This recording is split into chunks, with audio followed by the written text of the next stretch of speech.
Happy Thursday, everybody! It's Cinco boy. Squad. What's up, everybody? Pat's like, sup? This guy's way too hyper. What's up, boys? My name's Jonathan Sawyer with the Cinco Squad. I got Mike DeSanto, Grandpa Jay in the corner, and Pat in the hat with all of his lovely hats in the back. It's not all of them, but okay. With Well, a fraction. A vast Screw majority of his. Screw what I say. Okay. What's up, boys? How you guys doing today? chilling. Good. Stupendous. I'm cold. Jamie's starving. He's munching on them Starving. Munching on some egg chips. Well, boys, it's been a long week. We got 1 week till Thanksgiving, so we get some time off. Just to enjoy some football this weekend. Love We got- football. Unfortunately, Pat and I's Syracuse Orange, his basketball team, is looking like the football team. Yeah, I have to bring it up. No, We did, I did. No No one asked you to bring that up. This is a sports podcast. Pat. Yeah, but no one can even find Syracuse on a freaking map. I could. Hey, See where all that snow is? There. There. all right, Somewhere in that giant Orange mound of dot. snow. Somewhere in there, Canada. Somewhere. Yeah. Might be Syracuse, might be Rochester, might be Canada. Who knows? Yeah.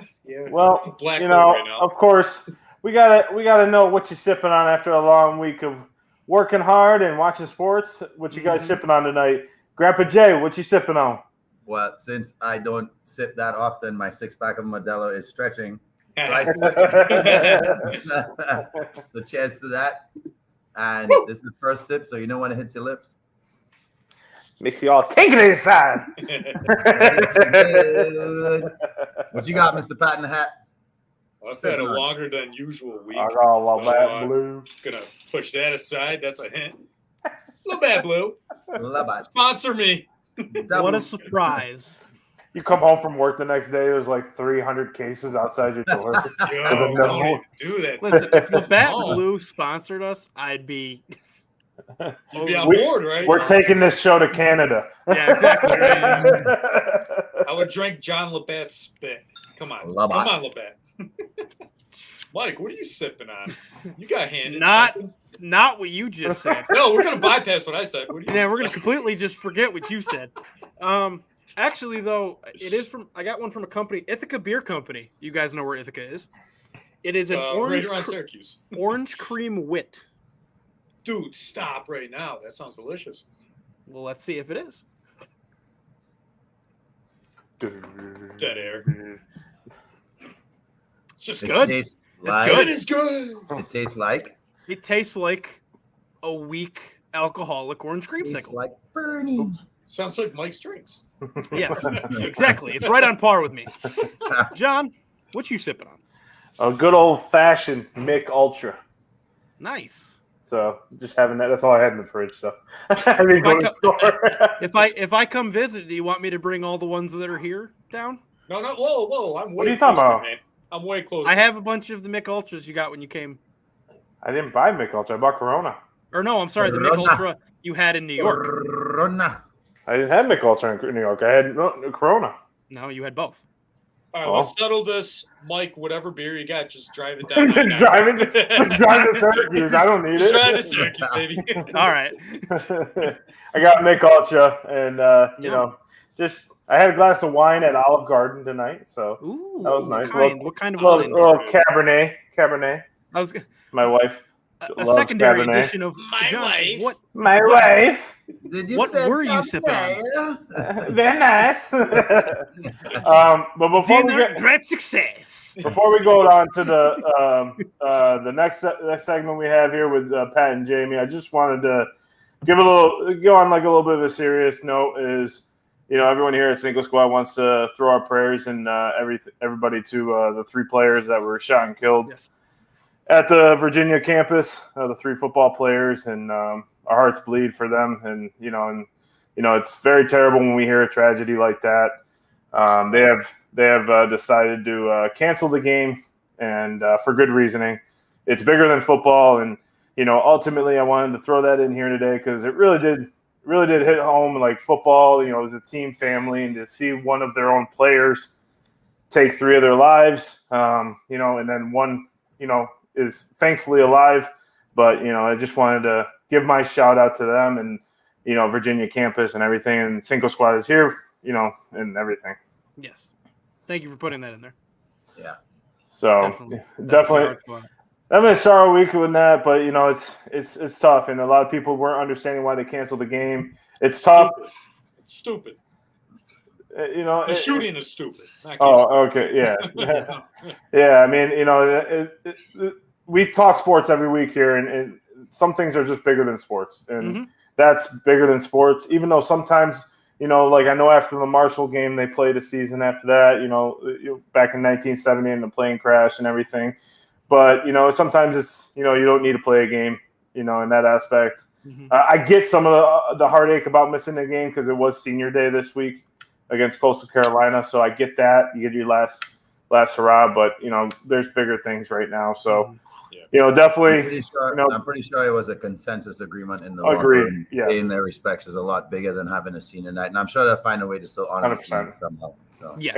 And shout out to Coastal Carolina, who was very understanding. I mean, they have a 9-1 season, and like I said, they were just like, nope, yep, we don't mind it. The president of the school came out, so very shout out to them for being so understanding and everything, because they could, you know, in that aspect. So yeah, some things are bigger than sports, man. Yep, sports is a distraction from things. Yeah, correct. But sometimes you can't get away from it. Yeah, definitely. It's sad to see all this happening, but you know, prayers out to them and you know, whatnot. So. Moving on to our first new segment time. We got a new segment called the Pay Me Parlay. Pay me. Pay me. We're going to throw it to Jay and Pat in the Hat, our gambleholics. Mike and I are going to be back here in a few minutes. Jay, wait. John, I want you to explain what a parlay is, though, real quick. See, what happens is... So is it when the fullback gets the ball and runs up? All right. No, I think parlay isn't that a pirate thing when like you say parlay and they can't hurt you? You have to negotiate. That's Ole. That's Ole, right? No, that's shit. I should have never asked that question. With a bowl. All right, we're throwing to Jamie and Pat for Pay Me Parlay. What up, Cinco Squad goons? You're here with the real deal, Holyfield, with your predictions of the weekend. So Pat and I gotta look smart. Yeah, you know, we kind of always go kind of back and forth on, you know, what are locks for the week. And I know Pat has more action and more skin in the game, as I could say. I'm up to advising people, and I've been out. My skin hasn't been in the game for a while, but I'm itching to get back into it now. I've seen some trends and things happen over this season and last season in numerous sports. So here's what we're going to do. We are going to give you our locks of the week in terms of what we think you should play. And since we're Cinco Squad, we're going to put together the ultimate 5-team play of the weekend. Pat, I'm going to let you kick it off and tell me who you think your locks are for this weekend. All right. You want to go back and forth or just run it through? We can run it through. All right. So I'm going all NFL right here. I'm going Bears at Falcons. Bears +3. They are underdogs in Atlanta.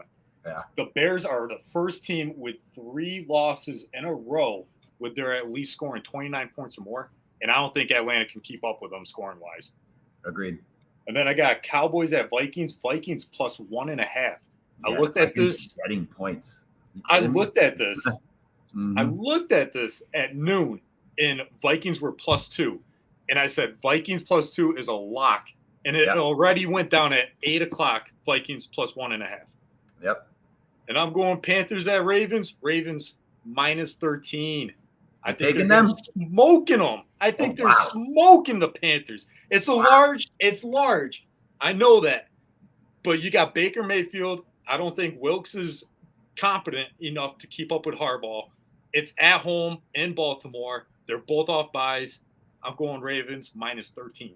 All right, so Ravens to cover. You got the Bears to win outright or to cover the 3? Win outright. Win outright, and then you got the Vikings to win outright as well? Yes, sir. All right. +1.5 at home. So I knew you were gonna go Vikings. I knew you were gonna go that way. So I stayed off of that I'm pretty sure you picked that up. So I said, let me go with something else there. So here's what I got. I look at certain totals and I'm like, that doesn't look right. Right now, the Bills at 42.5 for the points in what's supposed to be an absolute snow dump. You figure there might be 13 total passes. Wait, that's going to the Dome now. So they moved it. Yeah, it's going to Detroit. Okay. Yeah. I thought they were going to play in the dump. All right, so let's scrap that. It's a good thing I put 5 plays down here. So we're not going to do that. All right. I've been looking at the Raiders play a couple of times this season, and the Raiders have lost the most close games this year, like the Vikings last year, right? So you have to figure at some point something has to give. They're on the road in Denver. They're getting 2.5. I like them to win straight up. I haven't seen Denver do anything impressively on any side of the ball other than hold teams to under 20 points. I think the Raiders actually pull off their biggest win of the year, which is a must win on the road before their season just goes down into a complete shambles. They have to put it together at some point. So I got the Raiders straight up, but you could take them at 2.5. Then I looked at the Clemson-Miami game, and Miami can't score the ball. Clemson has NFL players on the other side of the ball, and there's no way those teams score 48 points combined. I think Clemson ends up winning this game in the region of 34-10, if Miami even gets to 10. So I got the under in that game. I love OKC right now, what I'm seeing in the NBA. I'm also not liking the way Memphis has been playing without Desmond Bane. They've lost to the Wizards, and they've lost to the Pelicans back-to-back. OKC is getting 6.5, even though it's in Memphis. I'm jumping on that OKC bandwagon right now because they're playing very good basketball. So I got the Raiders to win straight up or take the 2.5. I got the under in the Clemson-Miami game. And I got OKC 6.5. That's Friday night NBA basketball. And have you realized that KC has nobody to throw the ball to other than Travis Kelce? And they're still 6.5 favorites. So I don't know what your sneaky one is in there, but I think San Diego at 6.5 might be pretty safe too. And that's a straight up. I'll give you my alternate Jets Pats under 38 points. So you're going. I see a lot of unders. I kind of see that too. Yeah, with the weather picking up in certain places. Not only that, but that's been the trend this year too. I don't know if you've seen that. And the NFL, a lot of unders were hitting, and both these teams pride themselves on defense, not much offense. Correct. So under 38 at New England, I'll take the under. All right, so let's have Mike and John. By the way, we'll be throwing this up on our Cinco Squad Instagram page afterwards, and we post everything up on our YouTube page as well. So if you subscribe, like all that good stuff for us, you get to see what our ultimate Cinco lock is going to be. And we'll give you guys tune in right now a chance to agree with us or not. But let's bring Mike and John back in the mix there because we have to have them help us at least knock one of these out. So, gentlemen, I'm going to go over these with you. I know you're listening. Here's the plays right now. Pat says Bears to win outright. He says he chose another outright. Outright. Vikings plus 1.5. I think they're outright. Yeah. And then Ravens minus 13. And Ravens they got to beat the Panthers by 13 or more. All right. So Jay, hold on. Let Pat repeat that again. Bears plus 3. I think they're going to win outright. Who are they playing? The Falcons. They're playing Atlanta on the road. Plus 3. Wow. I don't even win by a lot more than that. Cowboys at Vikings. Vikings win outright, but it's plus 1.5. I love that. Yeah, that's a good one. And then Panthers at Ravens. They're giving Ravens 13 points at home. All right, so I think they're going to win by 20, honestly. Yeah. My 3 locks there. I got the under in the Clemson-Miami game because Miami can't score the ball. Clemson's probably playing the best defense that they have in 2 years. I got the Raiders to win outright on the road in Denver. They're getting 2.5, so I would say take those 2.5 if you don't want to go outright. And then I got Friday night basketball. Memphis looking terrible without Desmond Bane right now. Lost 2 in a row to the Wizards and the Pelicans. They're 6.5-point favorites against OKC. SGA is playing out of his mind. Shai Gilgeous-Alexander. I'm taking OKC plus 6.5. So gentlemen, out of those 6, you got to dump one. I dumped the OKC one for you. You dump basketball. Mike, same thing. So we're gonna keep it all football here. And I would dump Pat's Wait, no, you're Baltimore. number one. We're only dumping. five. Oh, one. You Oh, want okay. five. Yeah, I would say no. I would I think say you said okay. one each. Okay, so yeah, we got it. Yeah. We got. I would like. say okay. So here's the thing: is like I kind of agree with Pat with the Baltimore one. I think they're going to win by 20. But that's the thing is like they've been so sketchy in the second half. But as of late, But they're playing the Panthers. But it doesn't matter. They played the Dolphins earlier this year. I mean, of course. Dolphins are good. Yeah, that's right. That's true. I forgot. They're I'm sorry. good. I'm thinking like back in back years ago. Like all these teams, like they gotta stop being good. Like the Jets, the Dolphins, and stuff. I Yeah, can't. but here's the problem with the Ravens. No team has given up more leads than the Ravens. The Ravens have led more games by double digits this year than any other team and have lost a lot of those games. Boy, Carolina doesn't have the firepower to keep up. Right. I agree with that. I think they might cover the 13, but that's always. I mean, look, the Eagles were 11.5-point favorites and they lost by 11 points. You know what I mean? So it's not a Well, foul. all right, so everyone that's listening, we're gonna put this like Jay said up on the Instagram, Facebook, YouTube. We're gonna put that up repeatedly over the next few days. Yeah, get the pay me and we might put our money where our mouth is. We might put our money where our mouth is on this. No. We are definitely going to. We're gonna each Venmo. We're gonna each Venmo Pat $5 here by the end of the night. Oh, are you? And Pat's gonna make those money. for us. I gotta do something with it, or Yeah, you gotta put that. Not go buy Labatt Blue. And let us know what the payout is on a 20. Not go buy Labatt Blue. If Labatt Blue sponsored the Pay Me parlay, oh my God, life will that might be it, bro. That might be our boys. Let's go. If you let us know in the comment sections on our social handles, and let us know, if their picks hit, and everything like that. So we'll keep doing it. Let me know if we're right. We'll be doing weekly ones, and if you guys like it, we'll do daily ones for Pat. Pat will have to quit his job. Holy shit, dude! Yeah. You're a bookie. Hourly. We'll get down to hourly. We have $20. Charges coming. We have $20. Saudi Arabia at 6 a.m. We're on it, boys. You owe me $2,000. All right, I'll get my Swiss bank account. All right, we're gonna bet on the Turkish Ice Hockey Federation championship game. Oh, actually, the back FC.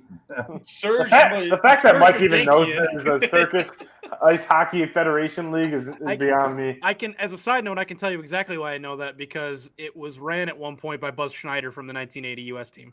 Yeah, that makes sense, actually, now that you say that.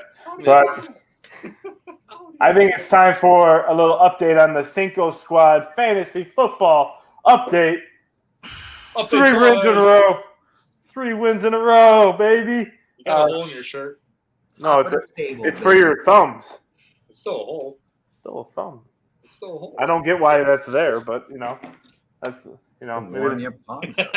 That's how I take the wind out of your sail, John. Jamie, I tried. All right, so this last week, I beat Pat 164 to 143. My dad beat Tyler 123 to 122. Tyler's buried. He's buried. Trey beat Rick 145 to 111.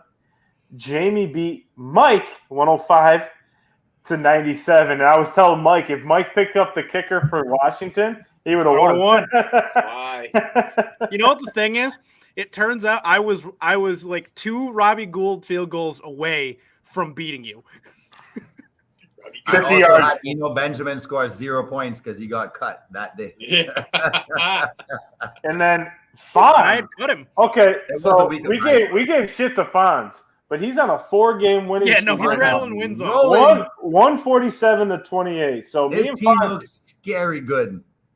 His lineup looks scary, healthy. We finally got healthy. I don't want to play him in the playoffs. Yeah. So making playoffs. No worries. this week matchups are me versus my dad. Ooh. That'll determine if I get to come over for Thanksgiving. Jamie playing Rick. Tyler against Fonz. Ooh. Pat against Trey. And then Mike against OP. So should be a good week. Yeah, that'll be a good week. Guys, guess what? Watson finally has me finishing in the top 3. And I got a 99% chance of making the playoffs. Every time you say Watson, I'm thinking of Sean. Fucking nuts. Every time you say Watson, I'm like, what did Deshaun tell you? What did Deshaun do to you? Not IB coming on them. IBM Watson. Watson finally has me feeling good. If the season ended today, you and I play in the first round. Yeah, that hasn't changed for 5 weeks, bro. So for the last 5 weeks, it's been who's been what seed. It's been everybody on Cinco squad except myself. And if you guys remember back when we had the draft, Jamie was bitching and complaining about me having the first pick. But now, I hope I get in the playoffs and I beat you. I think you got in your head, man. He's got free rental space up there. Free rental space. All I'm waiting for is my number one receiver to come back, and my team's going to be good to go in the playoffs. I love it. The playoffs is legit me against Jamie and Pat against Trey. Yep. So John gets left to the 8th seed. So speaking about football and underdogs of this year that we didn't even think were going to be the team that they are, should we be taking the Vikings this seriously? Yeah. This year? Okay. Yes. Thank you. And moving on. That is a yes. So they have played more than 8 games that I can remember. Dalvin Cook, he has not played 9 games in a row to my recollection yet. So, update. Ding, ding, ding. Ring the bell. Ding, ding, ding, ding, ding. Congratulations, gentlemen. For audio listeners, we're looking at Aaron Judge winning MVP. No one said anything. Yeah. So here's the thing, right? And everybody's saying game of the year, and Kirk Cousins made some throws that he probably shouldn't have done in there. But hey, they got into that window, and when you have possibly the most athletic freak in the entire league that you're throwing the ball to, we saw last week that anything is possible because she's on. After that Diggs one-hander, you're like, it can't get better than this. And like 12 minutes later, it's like, what did we just see? 4th and 22. But the team is so much better than just a flashy play. Like the Vikings, who lost the most one-score games last year, have now won the most one-score games this year, and have definitely turned things around based on being able to be a balanced team. They can run the ball, they can throw the ball. They play good defense. They have a decent secondary. The team right now is riding a high. There's nobody in the division that's going to challenge them. So they're going to host at least one playoff game, maybe 2, because they look like the 2 seed or 1 if Philly slips up against the New York Football Giants. Well, just to go off that, Jay, is I agree with you. Like the Vikings have been surprising when they played the Eagles in week 1 and week 2, and we dominated them. I was like, okay, dominated. This is the Vikings of the past. The Eagles have the Vikings number. So if we end up playing, I mean, we own their stadium too. We won the Super Bowl there. So I love Minnesota. I love their stadium. I love their people. Right. I love everything about it. Go off. Yeah, you're right. but the team is scary. They have a never give up mentality. Because even when they turned the ball over on the goal line, which was terrible play calling on that all 4 drives on the 4th, 1st and 1, 2nd and 1, 3rd and 1, terrible.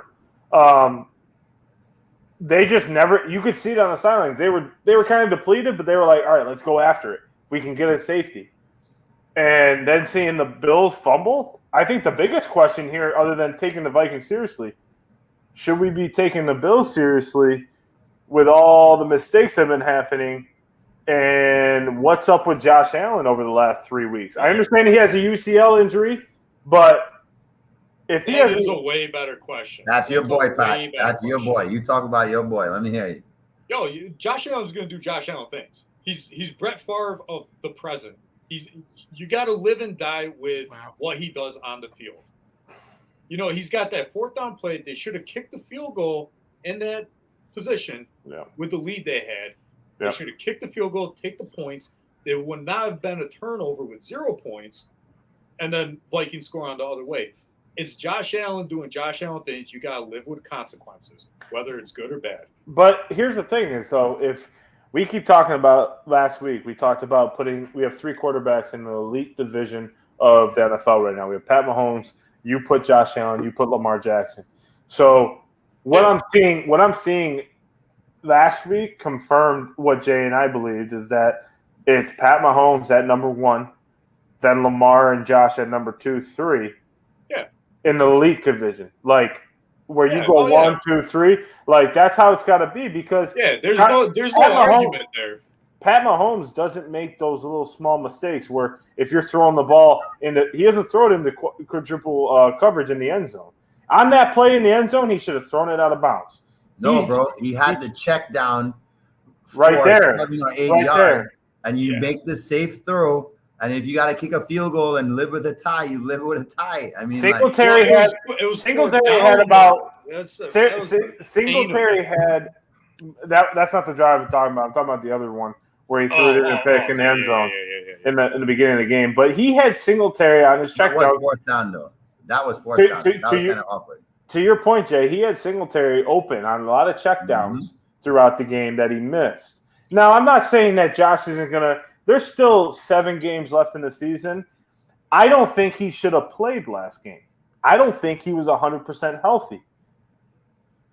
That's my thing. But you're never going to tell a champion to stop playing. And I think he's a champion mentality, but he's not a champion like ring-wise. He's a champion mentality that he's not going to play. It's like telling Ali or don't fight no more. Don't go back in. It's like, no, I'm going to go back in and if I get knocked out, I get knocked out. Like, I get that, and I like that. He had a bad taste in his mouth by losing to the Jets the week before. I agree.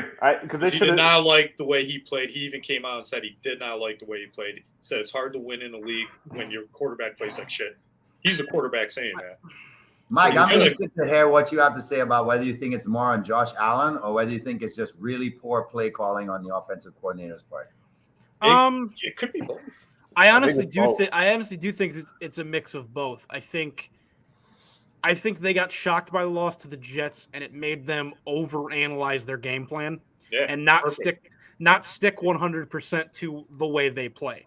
I also think part of it is on Josh Allen, and I wonder, living in Rochester, an hour away from Buffalo, we get a lot of the Buffalo, feeds and news and all that from even a local level. I wonder how much of Allen's thing is he is built up in this area in Western New York as so much of a hero. He's on every Bills branded coffee. He has a cereal. He was a write-in for the mayor elections. Yes. of Buffalo. And I think he was on Rochester's too. I think some Bills fans put him on Rochester. I believe it. So I'd vote for him. That's what I kind of see from Josh Allen a lot of the time is he plays hero ball. And I wonder how much of it is that it's in his head that he has to be the hero he's the savior of this franchise.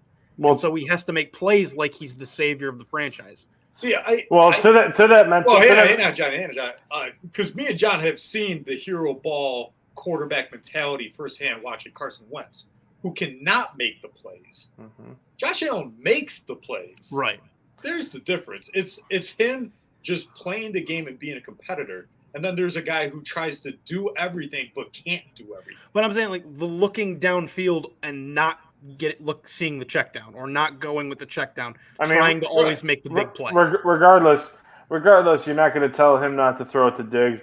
He's going to always try to look for him downfield because of the plays that Jamie just alluded to before with that one-handed catch in the middle of the field. I thought it was incredible. The announcers just shaved it off like it was. I was like, did they just see what? Yeah, it was insane. Yeah, he climbed the ladder on full stretch and fingertipped a ball that was thrown by Josh Allen. That's not a soft thrown ball. But that's the thing, and it was it was behind it too, and it was behind him on his opposite hand.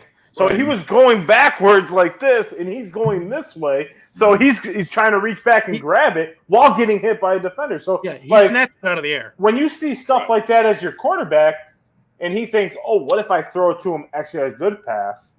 Why not?" And I get what you're saying, Mike, in the sense of hyping up and everything. But that's what you get when you play in the NFL and you're playing for a good team.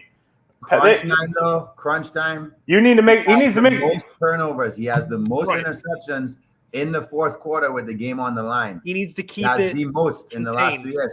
So I agree with Mike. It's the hero mentality instead of let Singletary pick up 8 yards and then I can scramble for 2 or 3. Keep moving. Keep the drive alive. Keep the chains moving. So, it's more about I got to make that throw down the middle between two defenders. Somebody's going to go up and, like you're saying, John, and make that spectacular catch. Like, until he matures into the not early Brett Favre stages, but the Brett Favre that realized I don't win a Super Bowl unless I'm not making these terrible turnovers, then he's going to be the bridesmaid to Patrick Mahomes and or Lamar Jackson and or whoever else ends up. If he goes on and wins the Super Bowl this year for him, he will be a hero in Buffalo, and I'll be so annoyed. I'll turn off all my feet.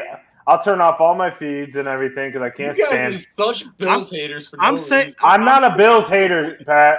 We go to school. We went to school with a ton of Bills fans every single year. Oh, you want to name people? Okay. No, I'm not naming people. I'm just saying because it's just people in like general. I wish you would. It'd be funny. But look, right? It's like last year. Last year, Georgia and the Braves really helped a city that was aching. Atlanta lost, was it 4 World Series? Did not Atlanta lose 3 World Series or 4 World Series appearances in a row? Then they have the same. Atlanta just lost every championship. Yeah, the Braves lost 2 or 3 in a row. I thought it was more than 2 World Series. But then they lost the NLCS like a few times. And then they won and then they lost the World Series 3 times in 4 years or something, right?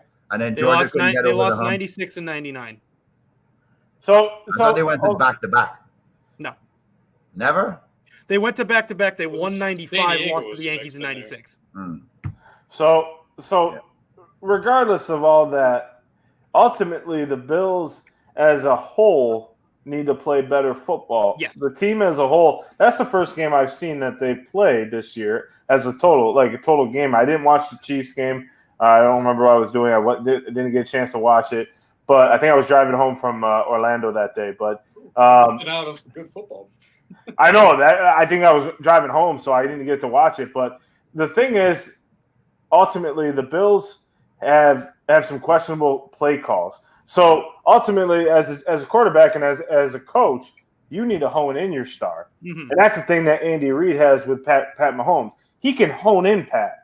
Call a timeout. If you see your quarterback starting to make some mental mistakes and you got timeouts on the board and there's 3 minutes left to go in the game, you call a timeout and you bring him over to the side and say, hey, look get your checkdowns, get in rhythm with some guys, and then let's start trying to throw the ball downfield. I'll give you guys some correlation right here. Out of the 3 quarterbacks, Pat Mahomes, you guys said number 1, Josh Allen, Lamar Jackson, number 2, AB, whatever, mix or match. Pat Mahomes is the only one that checks down to the running back.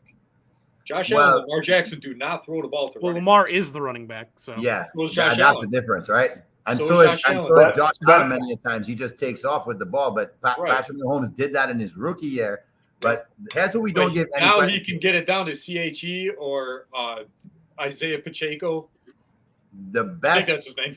The best coordinator in pro football is Bieniemy, who's deserved a head coach job for years. Whatever the GM at KC has done to keep him on their sidelines, kudos to him. He keeps making the best moves in the NFL because that guy has deserved a head coaching job for years. And so we give Andy all the credit, but we have to give Bieniemy some credit as well because he works with Patrick more than Andy does on a daily basis. I agree, but Andy has that relationship with Pat is what I'm saying. Not saying he doesn't. I'm saying in general, like he can call him over in crunch time. In crunch time, we were talking about this yesterday. That in crunch time, the head coach takes over as the play caller in the mindset.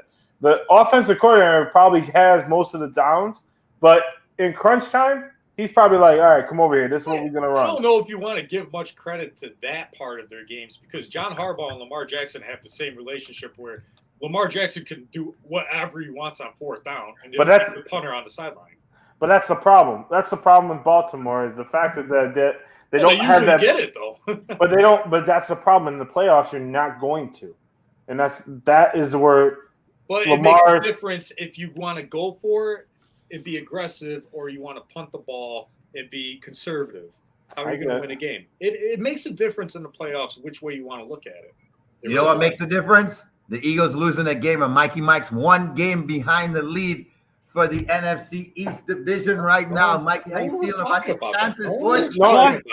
Jamie, that's not even our next segment. No one was cautiously optimistic. I am cautiously optimistic. He is the president. Stay cautious. Mike is the president of podcast operations. He has been named that this week. Mike, that is not a segment.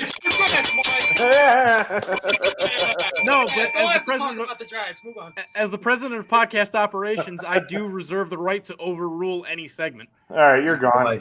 You're fired. Mike DeSantis. No, but this brings up a good point about that game on Monday night.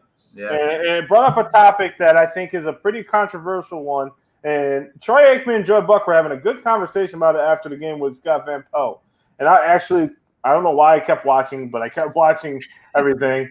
I'll give Washington credit. They came in and they beat us fair. I mean, they not fair and square because of some penalties, but the Eagles beat themselves that game. Mm-hmm. At the end of the day, face mask, late hit at the quarterback, they beat themselves. And they understand that a couple things change in that game. They win that game by 20 points easily. Because they only lost by 5. I know it said 32-21, but let's be realistic. They lost by 5. The last touchdown didn't really matter. It was a fumble into the backward pass into the end zone. But and this brought up a good point, should major penalties be reviewable, such as face mask, such as roughing the passer, like on Taylor Heineke and Tom Brady and everything like that? Do you guys think they should be reviewable? Yes. Yes. There's no other way to put this. Yes. These could lead to injuries, and the focus on the NFL is injuries to players, especially this season. It's been the main focal point. To going players or quarterbacks? To players. I think I said it before. Like, where does it stop at the position? Because, I mean, these guys are going from concussions to tearing ACLs on turf. And these are plays that should be reviewed. I don't understand why they're not. They went to look at the fumble, and the ref says, oh, shit, I missed that. So go back and correct it. Like, no one will be mad if you corrected an obvious call, especially if it's going to lead to an injury. So here's the thing. I don't think so, because ultimately then we should just take away the referees as a whole and make it just a I'm fine with that too. I do not like it. Then the games are going to be 7.5 to 9 hours long, and we're never going to. No. Yeah, you get one sky judge watching a game on a monitor. Boom, done, over. Yeah, I'm not saying to get everything wrong. I'm just saying you miss obvious plays. I don't know. I don't agree that it should be reviewable. Look, that's the part of having referees in the game, is that they make human error. Did they make a terrible call? And You're you know wrong, what? Dude. All right, so human Hold on, error. let me finish. Let me finish. To an injury. Let me finish. Look, I'm in agreement with you on the Dallas Cowboys. They missed it clear as day, but they're going to call what they're going to call. They miss holdings all the time. They miss pass interference. They did install the pass interference. But now, how many times a game do you see them call it now? Because they never overturn it. They never overturn it, because you can't tell a guy those aren't obvious calls. You can slow down anything and make it obvious. A guy grabbing a face mask is clear as day. I get what you're saying, but I don't think that play injured. What injured Dallas Goedert is the hit that he took from behind, not the face mask. No, it was okay. It was the face mask.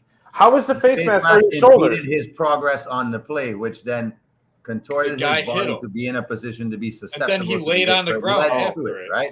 Oh, okay. I thought you were talking about the actual rip of the face mask. Yes, no, it was the whole play. Okay. It was the whole process that led to him not being upright, but him being in a hunch position to get hit like that, right? That makes more sense. Okay. The face mask down puts you in an awkward position, and then you got a lineman just knocking you in the back. I just don't think both ways, though. I agree up here and I agree over here. And my thing is just make it inside of 2 minutes. If you make it inside of 2 minutes, where games are won or lost quite often in the NFL because players get a bit more sloppy, a bit more aggressive, the game does get a little bit. I mean, players leave it all on the line with 2 minutes to go, right? If you're inside of the 2 minute warning within both halves, it prevents 9 hour games, but it also ensures that calls that could sway a game that are obvious don't get missed.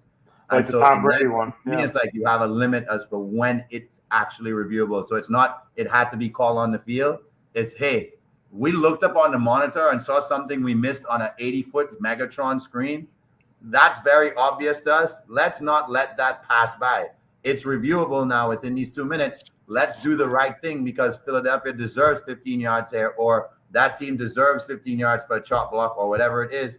And that changes the landscape of the game. So Jay and Pat, do you think that in the challenges, in the reviewable, should they be coaches' challenges only? Like, and they only get a limit? Should be able to challenge the flags. Like, no, I'm saying, do you get a limit? You know how in baseball they have a limit on like plays they can challenge per game? You can challenge once in the regular and twice in the postseason. Like, do you think that it should be a limit on how much? So make it count in that aspect. Yeah, sure. Specifically, I agree. Like, I'm in agreement with you. I mean, I texted you when that face mask. I'm like, how did they miss that? There was 4 referees looking at Dallas Goedert. Now I don't know. They should do something to correct a mistake as obvious as that. Especially like if you're looking at like the Chris Jones play on Derek Carr, it was a turnover. They threw a flag. Everything was nullified. Or the Tom Brady hit. But here's the deal, right? So even if we leave it in the coach's hands, Mike, so I want to hear you on this. You leave it in the coach's hands, and now you have no challenge left, but it's so obvious. I don't think it should only be in the coach's hands. I think the owner should be on the refs to make sure that if they're seeing a team totally overreact to something obvious, they got to look up and be like, what did we just miss? And just suck up their pride. What do you think about that? So if you're going to, I think it may be helpful to have them be reviewable, but if you make them reviewable, I totally agree. You have to put some sort of limitation on it, or the game will last forever. Yeah. Because there's a bunch of major penalties in every game, no matter how careful any of the teams are.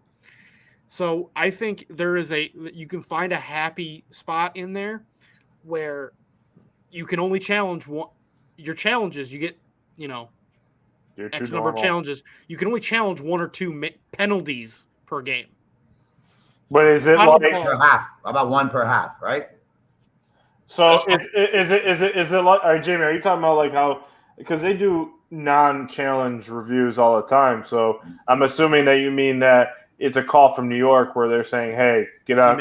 You missed. Just like Pat said, like some guy is paid to sit down and watch the game, and the first thing he does is he gets through to the on-field ref who's supposed to be on duty to listen up to whoever's listening. Goes, "Hey, guy, they just yanked that guy's helmet to the point where his neck got twisted, and you missed that." Not only could that have been a bad injury, but these 15 yards are going to change the landscape of this game because that team's down by 3. The game is tied. Now we're not having a bad call determine the outcome of the game. Now the teams actually compete to win, not we put a team in a position to lose because we missed it. This isn't a new concept either. No. Sky Judge has been talked about for years in the NFL, and it just has not happened. It's there for a reason. Yeah, it's like, why do you have that camera if you're not going to? Right. As long as I suppose as long as you can have the Sky Judge, as long as there's some sort of accountability for that Sky Judge, and they're not looking at having them look at every play. Yeah. Like, have him look at every play. That's his only job. No, not him look at every play.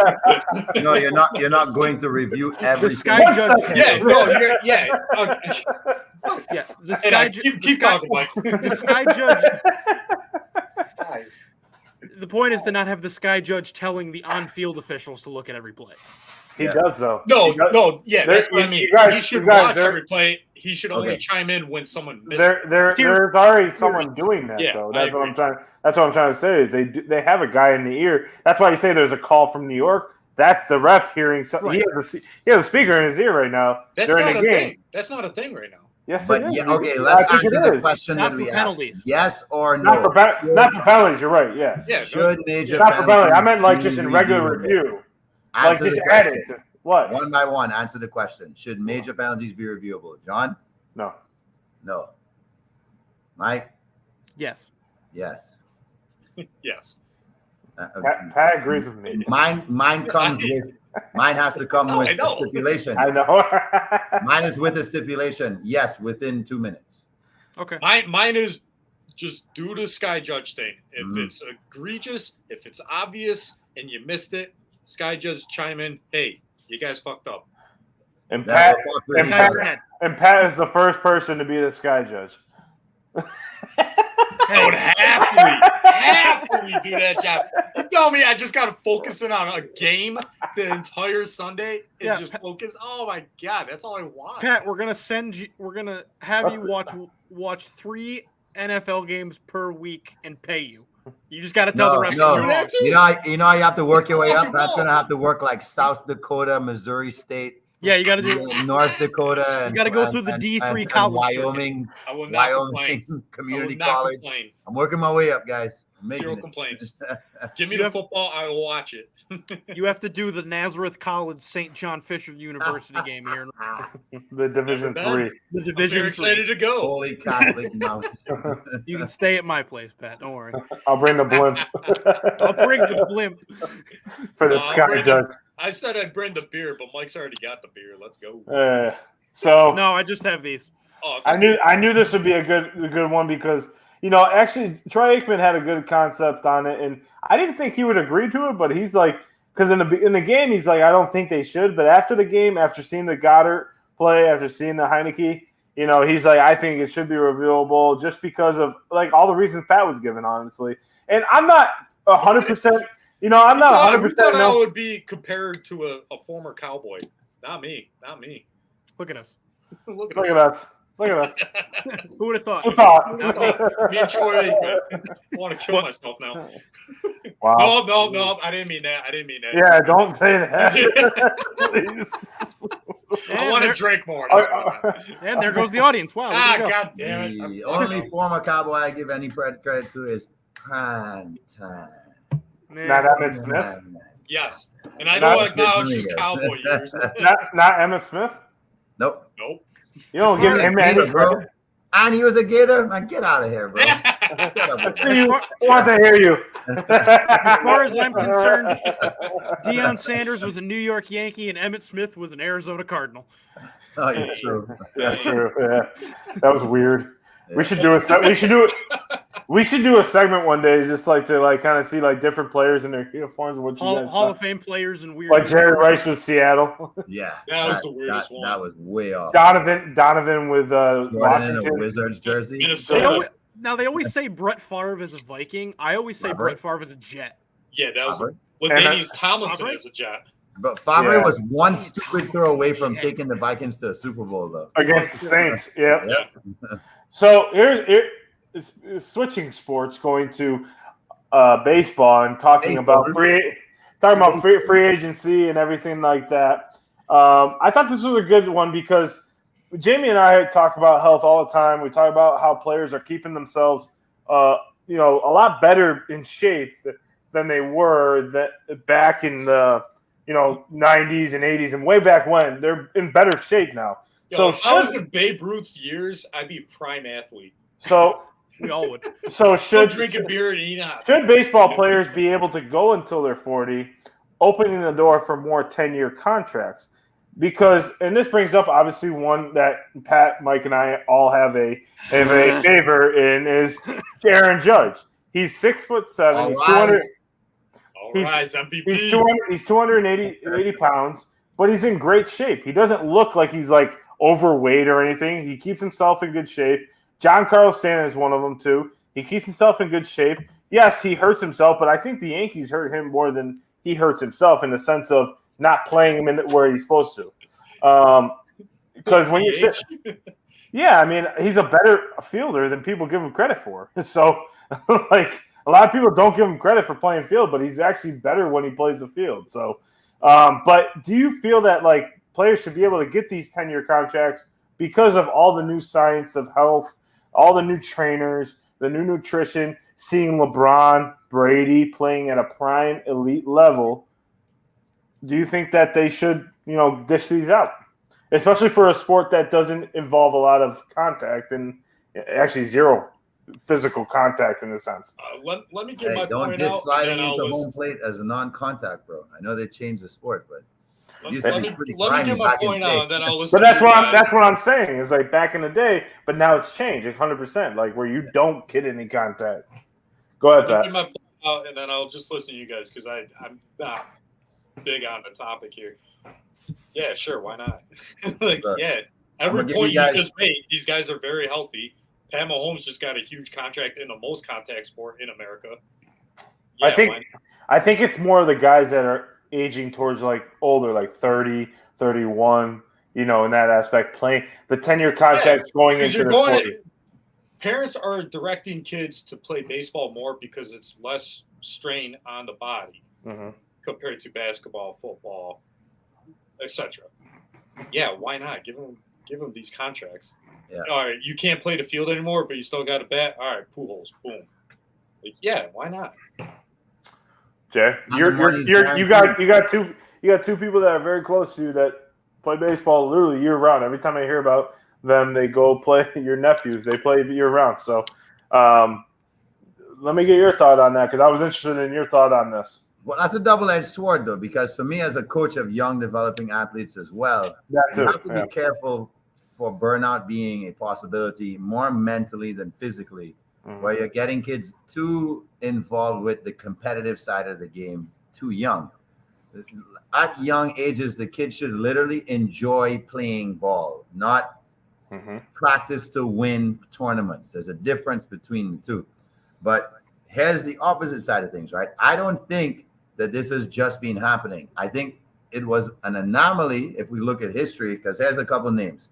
Dave Winfield at age 40, significant role for the Toronto Blue Jays, comes up big in the World Series, okay? Then you have Wade Boggs, who plays with the Rays, hits 429, right? Ridiculous years. Hits over 300 in their last year. Like for half the season, he was over 400, and then he went through a slump. David Ortiz at 40 leads the league in doubles. You have Randy Johnson leading the league in giving up the least amount of walks. You got Mariano Rivera striking out 60 and walking 8 at age 40. Okay? You have George Brett playing way into his 40s. And then you have one of the greatest of all time, Reggie Jackson. And you have, of course, Nolan Ryan doing amazing things in their 40s. It's not like this hasn't been happening. I think it was just almost only the greats could keep working their way into being that. Roger Clemens is in there. Barry Bonds is in there. That getting to that point where they're doing great things into 40. So, yes, you should give them a 10-year contract. But I think what you're asking there is, should it be the norm? Should we start looking into the fact that it's not going to be one or two great players, but it could be one or two players per roster that's proving they could play into their early 30s at a very high level that deserve that 10-year contract? And that's what I'm saying, basically. And I agree to that. To my point, Mike, I'll let you go next in that aspect. So, when it comes to, these players, and like I'm big into health, even though like I'm drinking beer right now and stuff like that. You know me, I've been working out since I was 15. I'm big into health, and the way that it's changed, and the way you stretch, the way you do things, it does play a factor. I mean, look at you. You were 40 and you were doing like a triathlon. You were doing all this stuff. Like it shows that if you put yourself in the right position, and these guys are getting paid millions and millions of dollars. And, I think there's a few players that can show that, if you put some money into your body, like LeBron, like Russell Wilson. I know everyone hates Russell Wilson, but he puts but he's in phenomenal shape for his age. He's 35 years old, and he looks like he's in his late 20s. Yeah. Exactly. He puts $2.5 million into working out. Mike, hold on. Mike's rubbing his head. Mike, come on. No. Keep going. I was just thinking I'm talking. Like, I'm getting my point across. Like, damn. Like, I just think that these guys. Rich people are healthy. Got it. But no, it's when you're getting paid this much. If I was a professional athlete getting paid $20 million a year, you bet your ass I put at least $2 or $3 million into my body, into what's making me this money. How are you not trying to work yourself? I don't like all the guys you said are right. There are a small percentage of the guys that fade away by the time they're 33, 34 years old because they just don't take care of themselves. So the small percentage of the greats will always be great, right? Because they'll always outwork, they'll always do everything because they just have that mindset. But with these guys that need to do that mindset all the time, it'll pay off for them ultimately. I think, like you said, 2 to 3 guys per roster, like giving Aaron Judge a 10-year contract, I think he'll be effective at 41 years old just because of the way he puts in the work in the offseason and continues to work on himself all the time. And the science and evolution to be a great because he's done something nobody else in the history of the game did play in the American League. So is this only reserved for those players that prove a slight tint of greatness? Mikey, I want to hear you. You've been there rubbing your face. What's up? Well, the rubbing my face had nothing to do with this topic. It was the fact that it was brought up that Russell Wilson is 35 years old. I remember him coming out of college. It makes me feel old. As far as this goes, I think it has to, if you're going to do it, which putting on my general manager hat for a moment, thinking as if I were a general manager. Yes, different hat than this. I don't think. No, I'll get you that hat, Pat. You're a concession guy. That needs a G hat, like a Guardian hat with a big G on it. Ready? Beer. I got the popcorn guy. Peanuts. I ain't giving out my beer. Someone drinking in the corner. Thinking as if I were a GM, right? I would be very cautious with giving anyone a 10-year deal because anything can happen. While it is a non-contact sport, as was exhibited by a Yankee player, Andrew Benintendi, this year, guys are swinging hard enough to break bones in their hand. Yeah. Guys are throwing harder and swinging harder than they have at any point in the league's history. But to your point, Mike, with the evolution of like, remember when a guy used to tear his ACL, it'd be like, oh, is his career over? Right. Where now they're back within 6 months. With the way science and the way medicine is evolved, don't you think that's worth the risk ultimately? Because you can get a guy back. Benintendi will be back on the roster if he gets re-signed. He'll be back on the roster opening day. Yes, but what we have to remember is that with a 10-year deal comes a 10-year deal worth price tag. Of course. And no, I do not think it's worth the risk for the price tag that comes associated with it, unless you're looking at a Judge, a Randy Johnson, a Barry Bonds, the upper echelon players.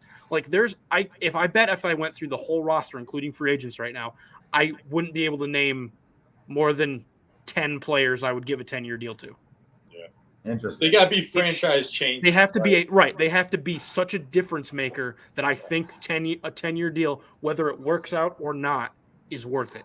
Hal Steinbrenner, if you're listening, yes. Aaron Judge. He said Aaron Judge is in that echelon of 10-year deals.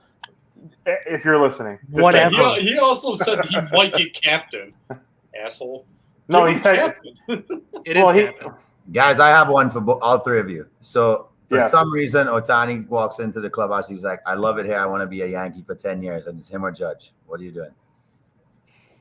Judge. That's not him as a pitcher. Judge. Well, And the reason why is because a lot of They people can save all the money. They can do both. Hold on. Because they have this curse of playing in New York, it is a different beast. It is we've never seen Ohtani. Ohtani plays in LA, but he plays in Anaheim. Let's be realistic. He doesn't really play for the Dodgers. He played for Anaheim. So playing in New York is a different beast, and it has anymore. They're in LA. They play in Anaheim though. They're in Los Angeles Angels of Anaheim. That's the name. That's the name. Title. So ultimately, that plays a big factor. We already know Judge can play in New York in a sense of with the media. He handles the media well. He handles the press well. When he has a bad game in the playoffs, he can handle the crowd well. Like he can handle that well. Some guys just can't. AKA one example, Sonny Gray. Yeah. Potentially Frankie Montas. We'll find out next year because apparently he's coming back. Which is fine. I mean, if he can. But there is a huge pressure. There's a reason why Zach Greinke put New York on a list of teams not to go that he would never play for. He's a weirdo. So well, he is, but that's not. You asked the question, Jay. Don't be moving the segment. Well, here's another thing too is you guys are going on like the health side of this. It's also they don't want to do a 10-year contract where it's the age of the players get what they want. They can always opt out of stuff. They can always request a trade, force a trade, sit out. Every part of media is with the players, not the owners nowadays. Okay. Well, and that's also a fear of giving a 10-year contract. Well, that's I think what you're going to see 10-year deals coming with is a team buyout after like 7 or 8. Yeah, so it's really a 7 or 8 year contract. And I think that's what happens in baseball is that they can buy out because they don't have a salary cap, and they can do that buyout and still not be hurt by a certain threshold like basketball does and stuff. So I agree. That's another side of it. Just on that point, Josh Donaldson's buyout is next year. Like how soon next year? Like the beginning of before the season next year. Don't want him.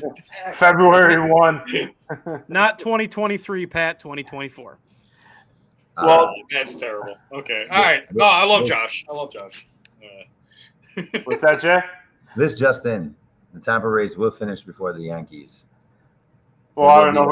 Right, their season will end above the Yankees next season in the AL East. Wait, whoa. Who are the Tampa Rays? Tampa Bay Rays. Oh, you said Tampa Rays. Tampa Bay.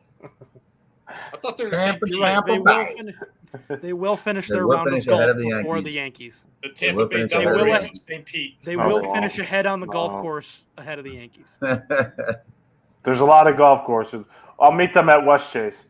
But I think, boys, it's time for our signature stump. Oh, we're doing it? Squad.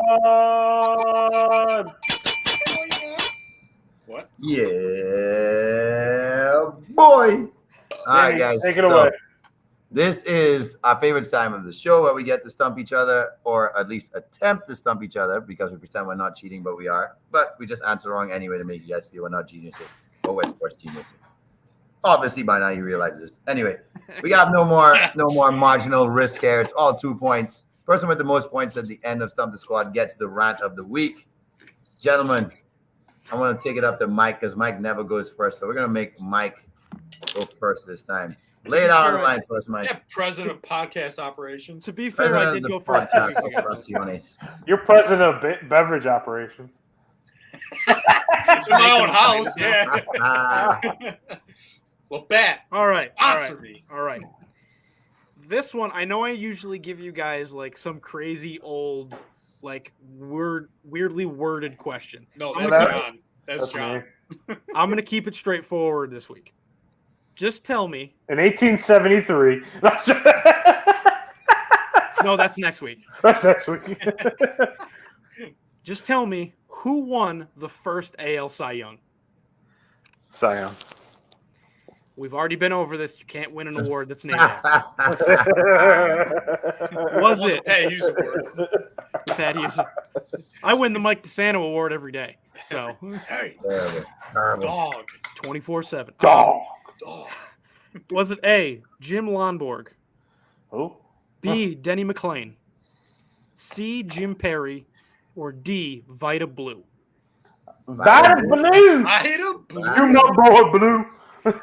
Jamie, don't you take that for never mind.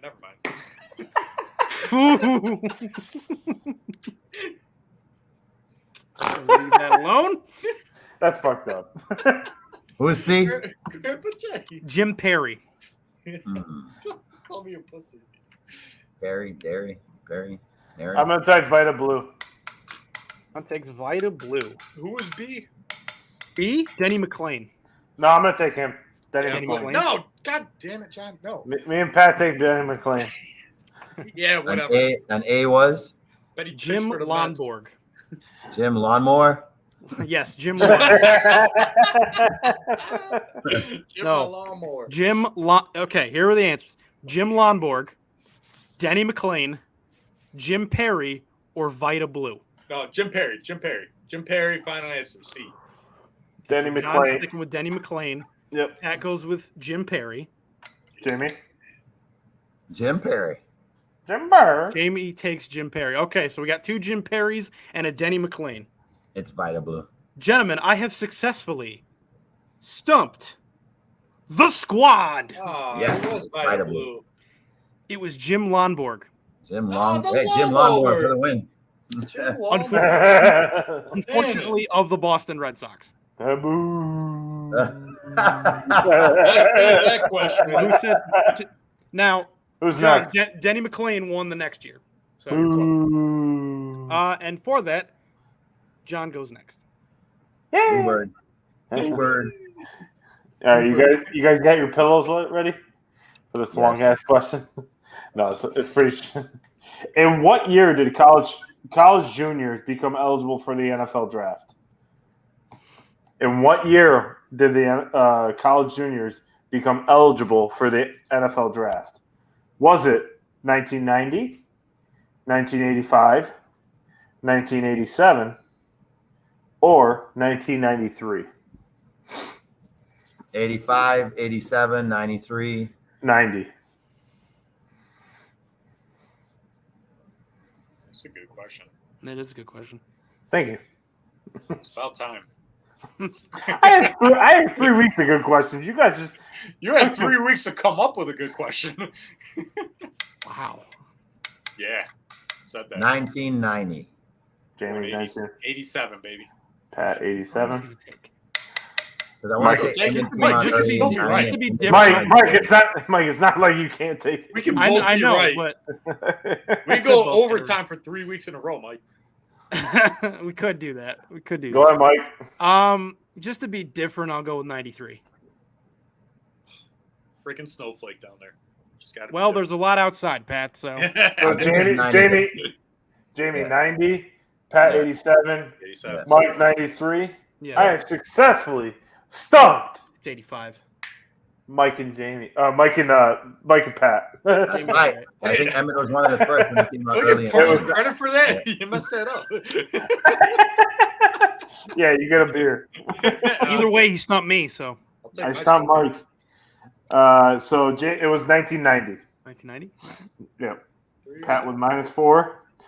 Pat, I gotta go back in my notes and count how many times you've been minus. Hey man, I've been on a little bit of a roll here. All right, you're going next then. Roll boy. Ooh, okay. Roll, Pat. Roll Pat. Roll Pat. War Jamie. All right, so we kind of brought this up earlier with Did we? football guys playing baseball. Which two players were drafted after Russell Wilson in an MLB draft in 2010? Oh, I just heard this the other day, you fucker.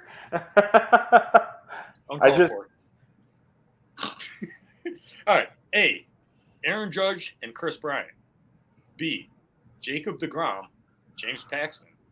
C, Jock Peterson or Nick Castellanos. Or D, Noah Syndergaard and Aaron Judge. And these are all guys drafted in 2010. I'm not tricking you on that. I think I know the answer, so I'm going to wait. No, go ahead. You go first. No. Why? Because I just said I think I know the answer. Hey. Well, Michael. who is B? Jacob deGrom and James Paxton.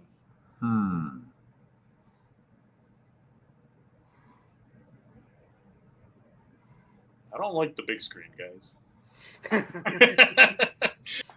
I'll take that. Thank you. I'll take B. I'll take deGrom and Paxton. Mike. Got one for A and one for B.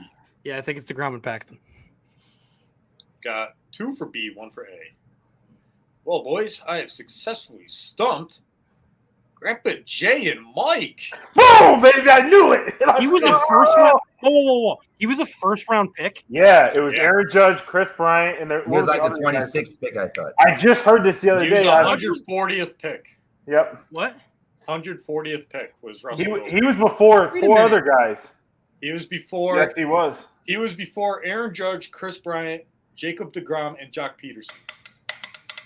James Paxton, Nick Castellanos, Noah Syndergaard. Bro, you asked the question backwards. You said who was drafted after him. Yeah, It was after him. yeah. Aaron Judge and Chris Bryant. Russell Wilson was drafted higher. Wait a minute. Okay. Russell Wilson Judge was a first round pick. Yeah. Oh. All right. You didn't go Judge. 104th? But 140th. Mike, Russell Wilson was drafted higher than him. That's what his question was. Who was But he drafted was drafted. after? That means All right, everything. here. Just take the Russell lock. Wilson was 140th. Jacob deGrom was 272nd. Jock Peterson 352nd. Chris Bryant 546th. And Aaron Judge 935th. Yeah, because that's when they were going into college. What? Yeah. But it doesn't That's matter. not- He's still that's drafted, though. Dude, No, it's I an ESPN understand. poll. I understand that. Drafted after Russell Wilson. I'm explaining why I did not confused. ask the question wrong. Moving on. I'm explaining why I got confused because that's all of them going into college. Okay. I was imagining them when they John, actually what's the scores? got drafted and came out. Jamie at -2, me at 0, Pat at -4, Mike at -4. All right, there we go.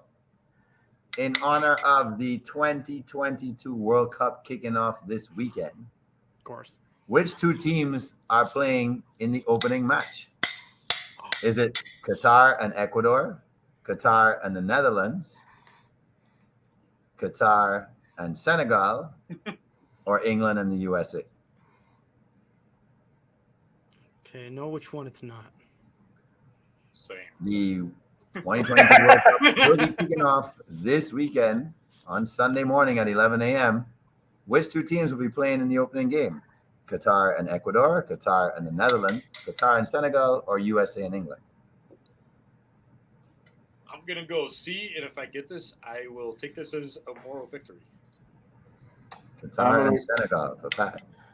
I'm going to go Qatar and the Netherlands. Qatar and the Netherlands for Mike. What was the first option?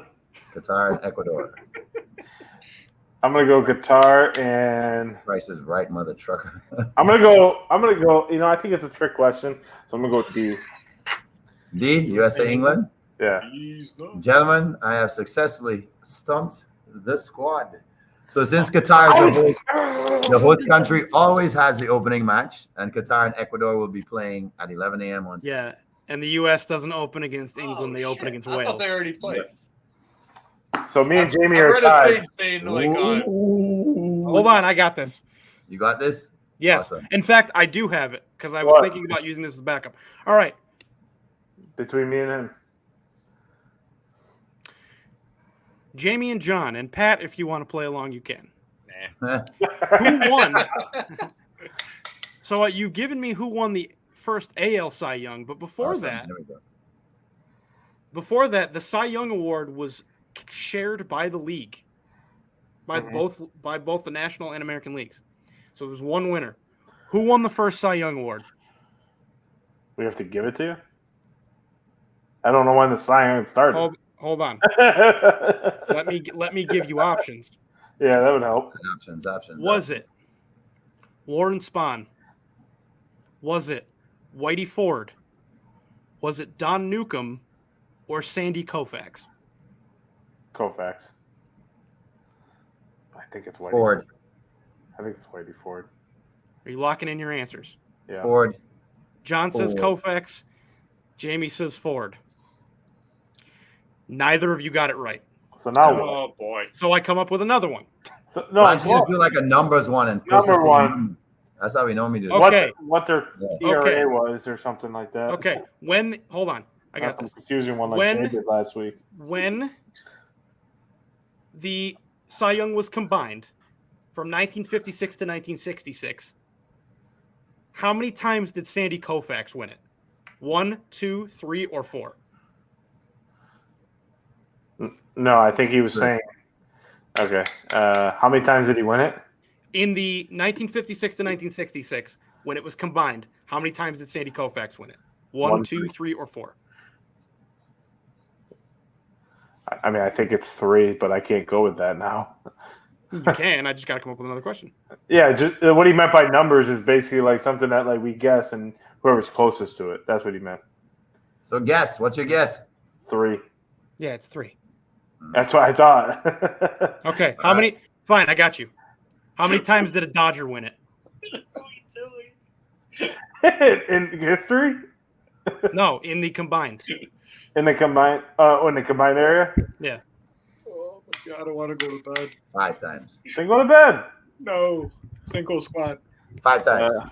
My Uh, battery's about to die, so I'm gonna push you all on mobile right now. Get this charger. 5. Final answer 5. I'm gonna go 2. Oh no, I don't have the charger. That sucks. Nope, I got a charger. Off the rails. Mike. 5 and 2. Who's closer? Excuse me. We're up. Well done, Homer For audio listeners. Nice one, homie. And the winner is Jamie. Oh, bro, that's so good. Jamie. Hey, Jamie won. Exactly 5. Oh, boys. Got him, boys. Oh, shit, it's coming right out. Where'd I go? Where's my face? Where's my face? There's my face. Gentlemen. Fuck. It's good to How much is it, Mike? I said exactly 5. That fucking sucks. Don Newcomb, it was the combination of the two I asked. Don Newcomb and Sandy Koufax. Duke Newcomb? Duke Newcomb. All right, go. All right, Jay, go. Go ahead. All right, so I know you guys think I'm going in the World Cup direction, but I am not going in the World Cup direction. Yeah. I am going to speak up on behalf of somebody that nobody is really speaking up for right now. And I know a lot of people write him off because of dumb stuff he said in the past, but people need to back off of Kyrie and trying to run him out of the league right now.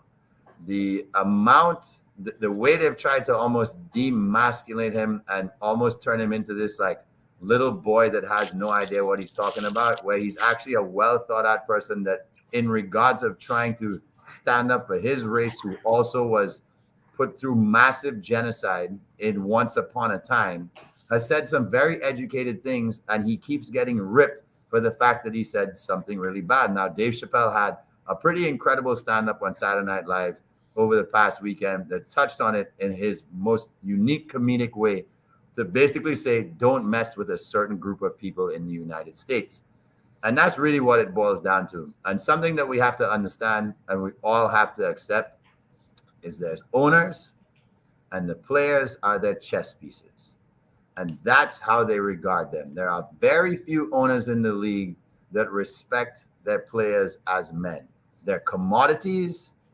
Many of them are treated like commodities. Many of them are treated like boys that can be punished. When they're grown men who put their body, they put everything on the line. They get ridiculed more than the owners. They get ridiculed more than the coaches. If something goes wrong, it comes back to why did you perform as a player? Because we expect when athletes get paid millions of dollars, they have to say the right thing, do the right thing, eat the right thing, be the right thing, and be perfect players. And it's a terrible expectation that we put upon young players. And it's no wonder that there's a lot of terrible afterlife of sports. A lot of players go through depression because of how they were treated as men in their young ages, having to felt like, and look, nobody feels bad that they're millionaires, I give you that. But it doesn't matter how much money you have. If you don't have good mental health, it doesn't matter how much money you have. You will never live a fruitful life.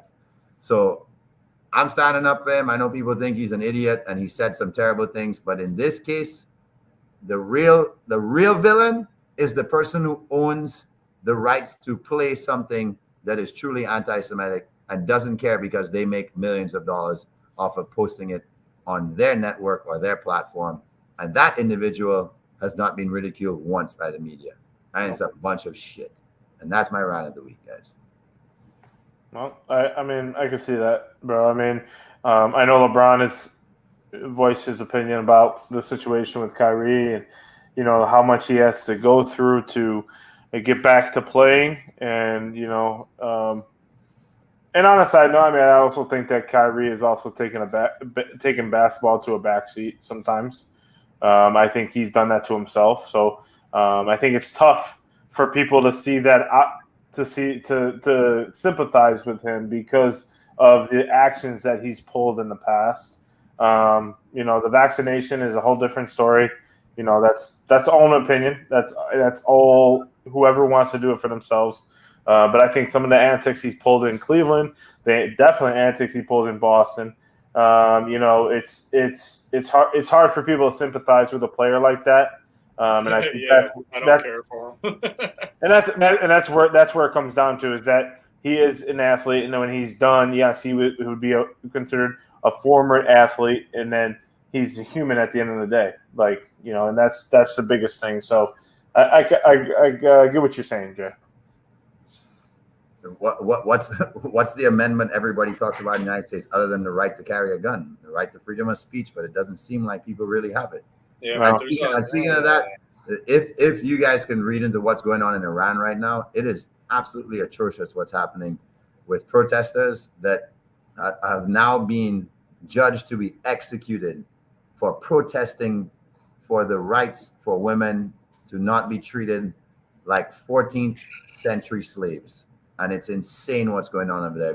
If you guys haven't read into that, and any of you guys are listening in this show and tuned in, it's ludicrous what's happening over there. And I hope the coverage gets there, because the executions are daily now, and we're talking young teenage kids. This is not anything to do with trying people fairly at all. And once again, we do have to feel very lucky and privileged that we do live in a very free country. And yes, we're seeing certain men like Kyrie getting, punished for some choice words, but we do live in a very free country where we'll never have to worry about police banging down your door because you're disrespecting God and you deserve to die for it. So it's a really bad situation. Watch the World Cup, guys. Best tournament in the universe. Speaking of sports, definitely. Well, boys, I mean, have a good weekend. Watch the sports. We got a lot of good sports going on. Michigan plays a tough game this weekend. Ohio State has a trap game. No, they don't. They got to play Illinois. What do you mean? Illinois, they're like 19-point favorites. It's not a tough game. Danny DeVito, baby. They got to play Illinois. Danny DeVito. Tommy DeVito, my bad. 19-point favorite. I would be worried. Danny DeVito on college football. Get out of here. The stage is being set.